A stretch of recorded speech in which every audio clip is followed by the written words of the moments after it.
Good morning, everybody, and thank you for coming to this doctoral meeting. Today, Manuel Couto Pintos is going to share with us his research. He's working with David Losada and Javier Parapar from the University of Coruña. And his work is mainly focused on language models for analyzing changing meaning of words with mental disease, isn't it? So, Manuel, you can begin. After the presentation, we will have some minutes to make some questions or discuss things and to share everybody. So. Okay. Hello everyone. Thank you, Natalia, for the introduction. Today I would like to share with you a brief overview of my PhD research. The title of my talk is Content Mining and Early Detection of Psychological Risk in Social Media, Topic Models, Coherence Metrics and Temporal Embeddings. To give you a clear picture, these are the main themes I will cover through the presentation. Coherence Metrics to better evaluate topic models, extracting meaningful topics from the risk datasets, and exploring temporal embeddings to support early risk prediction. While each line of work tackles different challenges, they are all connected by a shared goal, advancing in the research in the field of mental health. And why is this important? Well, mental health, and particularly depression, is a growing public health concern. According to the Institute of Health Metrics and Evaluation, the prevalence of mental health disorders has been rising at an alarming rate, and this upward trend is becoming more concerning each year.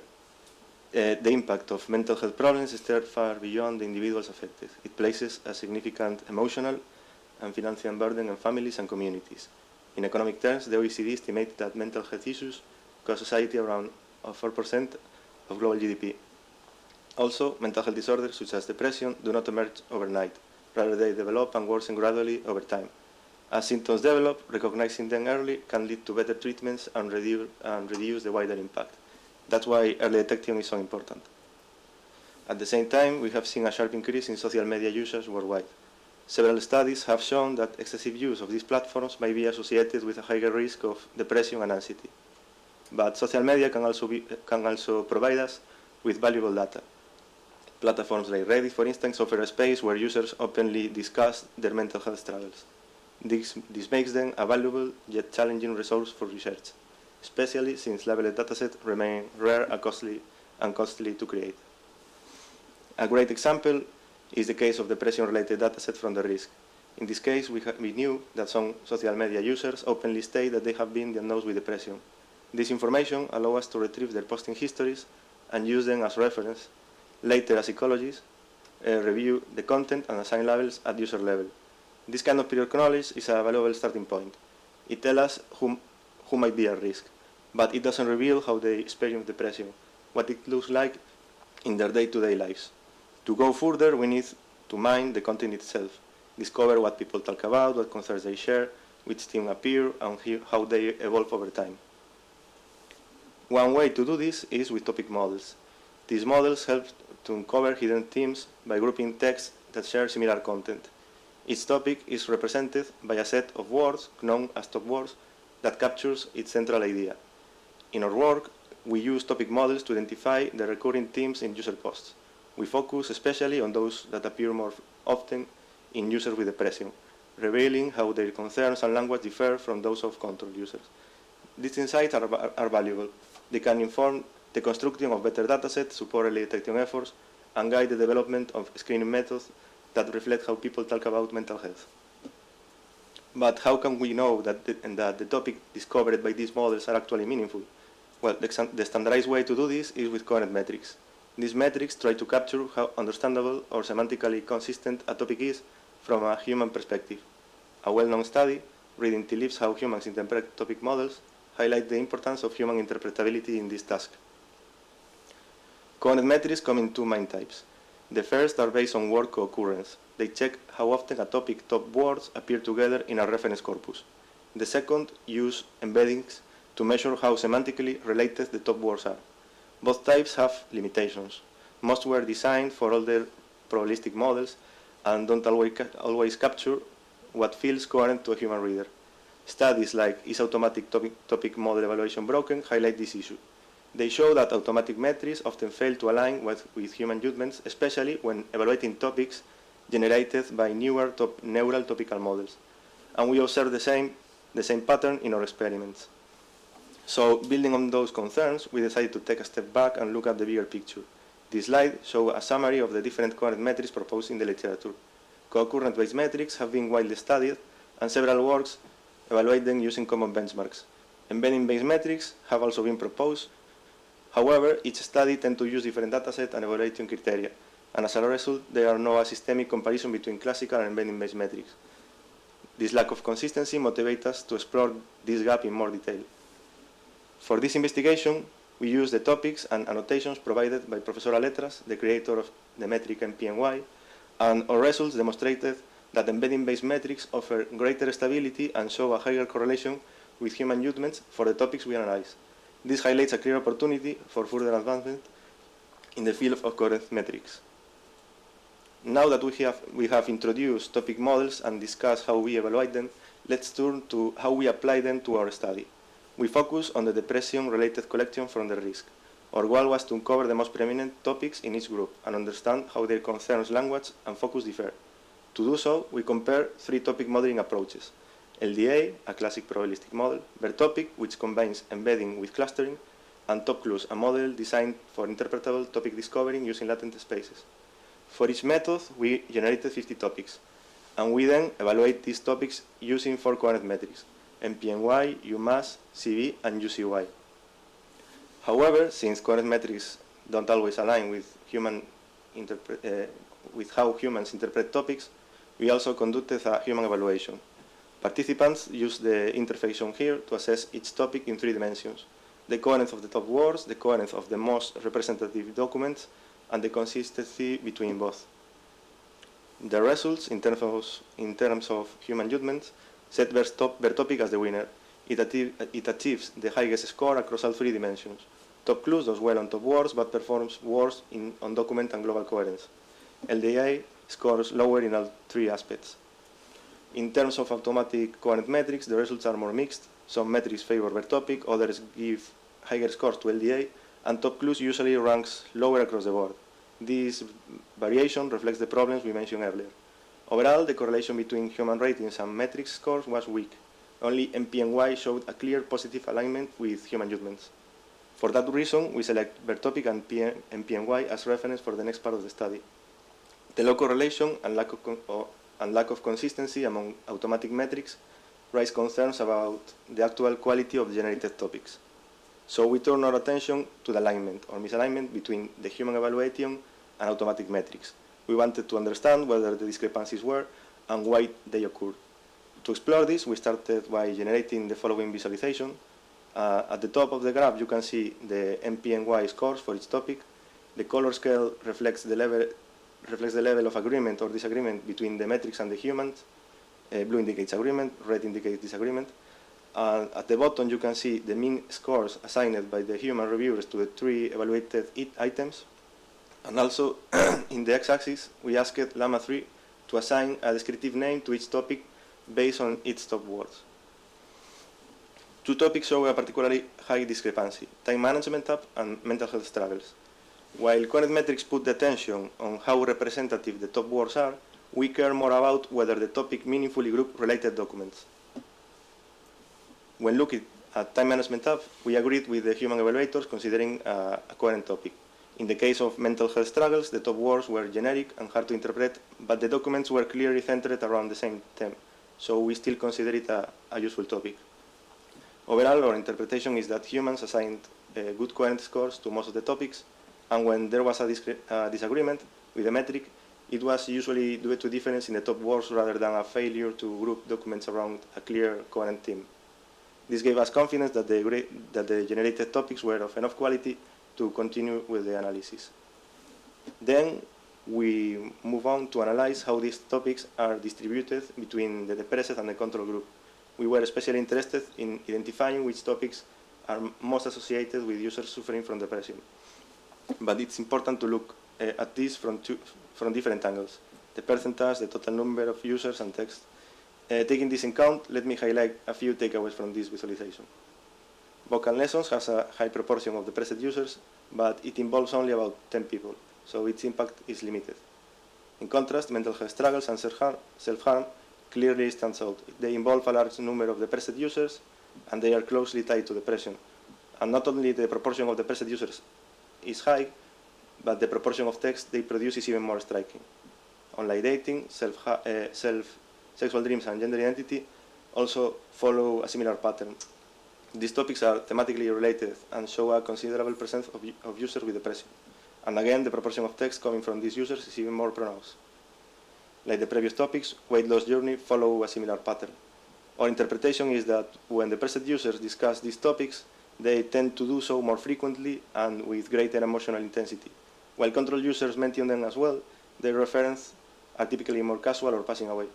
This contrast reflects what we know about depression. We often distinguish between temporal emotional struggles and moments when someone feels down or overwhelmed, and clinical depression, which is more persistent and profound. However, we notice a balanced proportion of users in some of these topics, often around a 60-40 split. This raises a question: do these topics generally reflect signs of depression, or are they simply everyday discussions, even when coming from users with depression?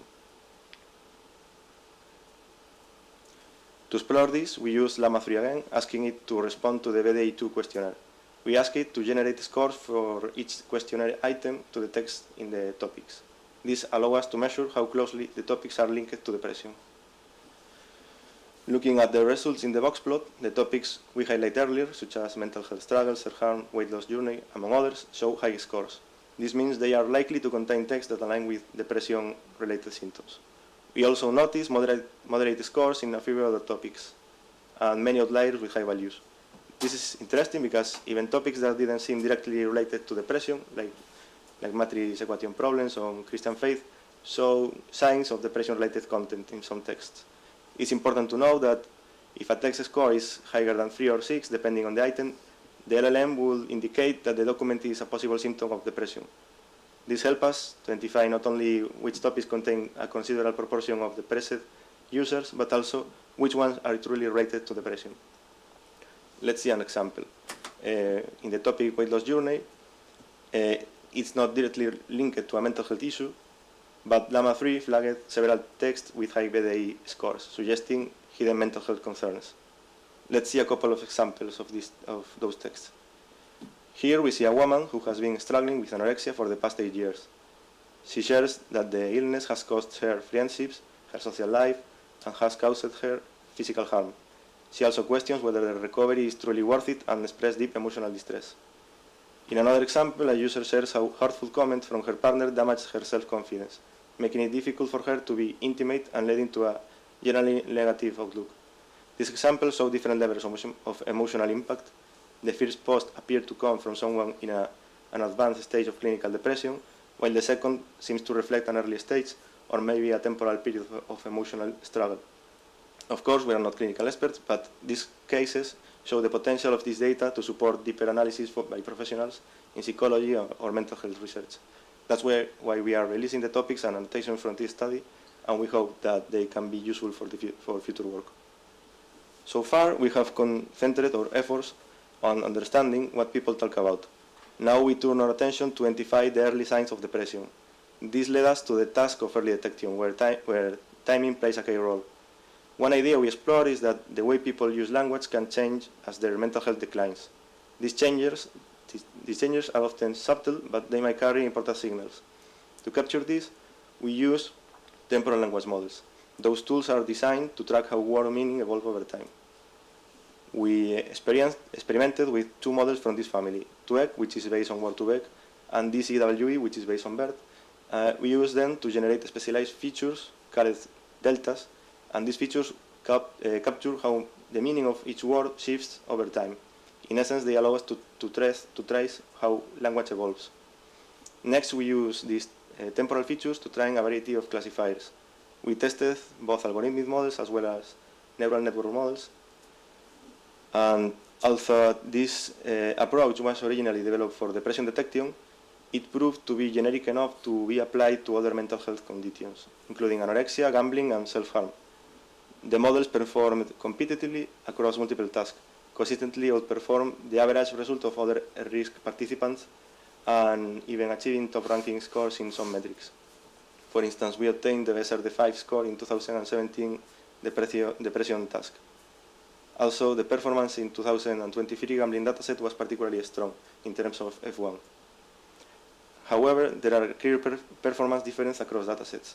When using F1 score as reference, the depression dataset showed considerably lower performance. These outcomes lead to two important questions. Why do the features appear to be more predictive for gambling than for depression? And do they truly capture semantic shift in language, or are they functioning more like a traditional bag of words? To explore this, we conducted a post-hoc feature analysis.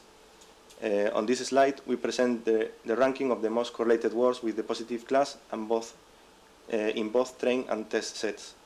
In the gambling dataset, we observe a strong correlation with the movement of specific words, and the ranking remained consistent across both sets. However, in the depression dataset, the correlations are weaker and the ranking shifts more significantly. This indicates that the features in the depression dataset are less stable and less predictive. Now, focusing on the most correlated words, we analyze how their representations evolve over time. Here, we split the data by class, positive, negative, and compared train and test sets.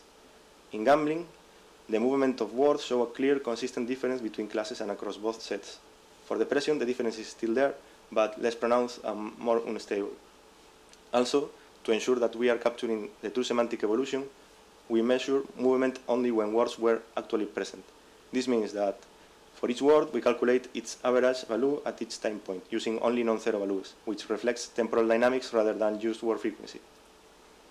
We also analyze the average of users using the most correlated words, applying the same data split as before. This helps us to understand whether the word movement is driven by a small group of users or if it's more evenly distributed. In the gambling dataset, the most correlated words are used by 20 to 60% of users in the positive class, with users dropping below 20% in the negative class. This pattern is consistent in both train and test sets, showing that these words are strong discriminative features. In the depression dataset, we see a similar trend, but the difference between positive and negative class is much smaller, indicating weaker predictive signals. This analysis offers insight into why the model performed better in the gambling dataset than on depression. In particular, they highlight the limitations of relying on vocabulary-dependent features, which tend to produce higher dimensional data and sparse data, and such representations may be less effective when user language is more variable or less topic-specific, as is often the case in depression.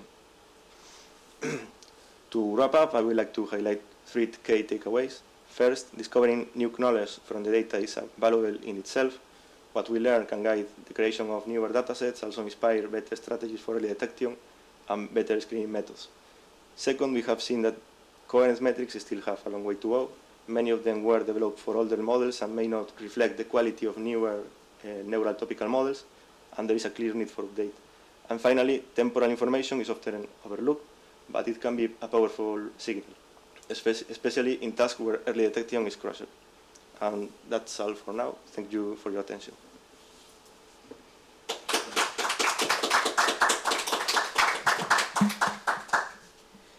Thank you very much, Manuel. And so now you have some time to ask questions and to share. Is there any question? So I have some questions. Have you used different languages in the data, or just Spanish, English, or? No, mainly the datasets are in English. We are now building a Spanish dataset for gambling, but I didn't use it yet. Okay, do you expect some difference in that, or? I don't think so, because gambling, as we have seen, is a very specific topic, and probably the language evolves similarly in Spanish than in English. Okay, and could that proposal be used in some way to early detection of illnesses or disease mental diseases, without inviting the intimacy of people and prior the person asks for help? Oof. It's a tough question because we rely on public data that it's available online for everybody. So yeah, there is that discussion about where is the limit of the privacy of the people with their public data. We cannot rely on I don't know how to say this, but we need that data. We need the data what is available for us, and if he doesn't ask for help, it's impossible to use other sources of data. Perhaps an IA that advise you, oh, you are publishing dangerous topics or something like that. Just a chance. Is there any questions? More questions? And so thank you very much, Thank you. Manuel, and thank you everybody for coming, and have a nice day.